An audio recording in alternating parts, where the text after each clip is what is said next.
So what happens when investment demand soars and all of a sudden big companies, big industrial users of silver decide, wait a second, we better get our hands on some. There appear to be shortages. And so they up their demand, investment demand goes up. And then you've got potential supply disruption. Could we talk a moment about this strange phenomena that's going on with, I guess I'll focus on silver. It probably affects other metals than silver. We certainly saw the nickel market blow up about a week ago, 2 weeks ago.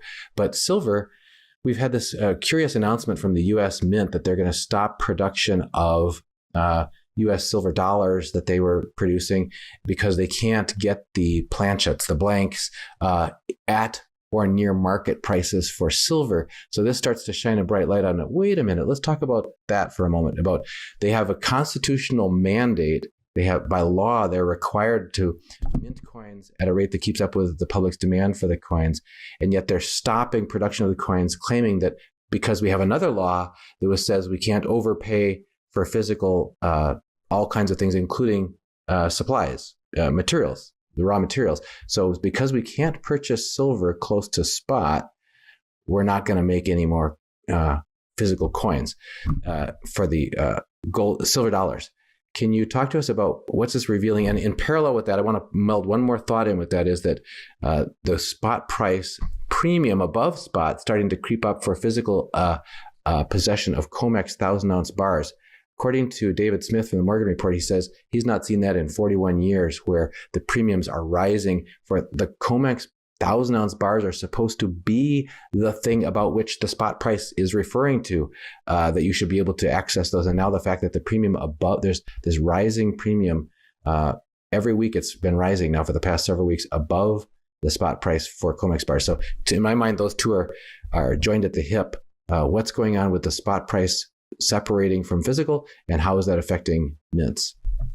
Well, that's one of the questions I get a lot, and I'm sure you have as well. Why are Eagles at $40 each? Well, that's why. There just aren't any, and that's what the market is paying for those right now. And it may continue that way. And it is certainly telling that the mint can't lay their hands on enough blanks. Where do they get them? They're blanks they get, Andy would know this. The guys that run the dealers know. Is it Sunshine Mint? Somebody makes those things for the U.S. Mint, and they obviously can't get their hands on them. Look, there are two things in play here. One is this price that is set through the trading of derivatives, which has no real connection to the actual physical metal itself. They try to, they want to make sure the price is somewhat close to it, but we've seen massive disconnects from time to time. You go back to March of 2020, where the COMEX price went to 12, but you couldn't buy physical metal anything less than 24. So that, it's not outrageous that thing disconnects. They've got to keep it somewhat close to make it seem legitimate. That's one thing that is always in play there. But the physical market itself kind of hangs in this uneasy balance off of that price. Now, there are those that I question conflicts of interest they may have, but there are those out there that say, oh no, there's billions of ounces of silver in the world, and they count grandma's candlesticks as part of that above ground silver supply. And I don't doubt that at some point grandma's candlesticks are for sale, but they're not for sale at 25, right? And so the whole market kind of hangs in a balance, kind of hand to mouth, in that the globe, even if you count Russia and China, produces about 880, maybe 900 in a good year, million ounces of silver a year. And you get some recycled amounts that come in. Just to keep it simple, let's call it 100 million ounces. Well, the world consumes industrially, just at present, about 600 million ounces a year, which leaves the leftover, the 400 million, for investment demand. Okay?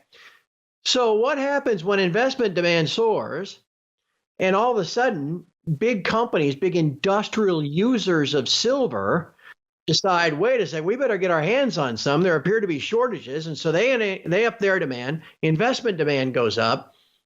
And then you've got potential supply disruptions. Russia produces, 80 million ounces a year, something 40 million ounces a year, I think maybe is what it is. All of a sudden you got some supply, and all of a sudden that whole equation gets thrown out of whack. You got way more demand than you have actual supply. And that is what is one of the more, let's say, compelling dynamics in the silver market. And again, that's what you're seeing just the first hints of in this stuff with the U.S. Mint. It's going to be a fascinating remainder of the year because, again, I don't see a lot of relief coming to the markets in regards of, how it relates to silver. Again, you've seen that play out. You mentioned nickel. Zinc has gone crazy. Copper is butting up against its all-time highs. Aluminum is going like mad. All these other base metals are experiencing much of the same issues. Silver just hasn't broken out in price the way those others have yet. Well said, Craig. As always, thanks for joining us here on Liberty and Finance. People need to find you where? Right there. 12 years. 12 years of TF Metals Report, man. It's funny. I was thinking about this. I think it was just last night. I was doing the dishes. I was thinking about, I like to claim that I add all this value to my site. I don't even know how much. I mean, I know people read the stuff I write and they listen to the podcast, but I think the members of my site just like the site because it's a place, it's like a ship in a storm. It's like sanity. It's like-minded people, not politically, just like-minded people, their own personal sovereigns that have a place where they can go discuss stuff, without feeling like they're going to get canceled, or, Twitter's going to ban you or whatever. So anyway, but we do try to keep track of everything else that's going on in the world too. So tfmetalsreport.com. I think anybody that took the time to listen to this today would probably find the site to be pretty informative and helpful.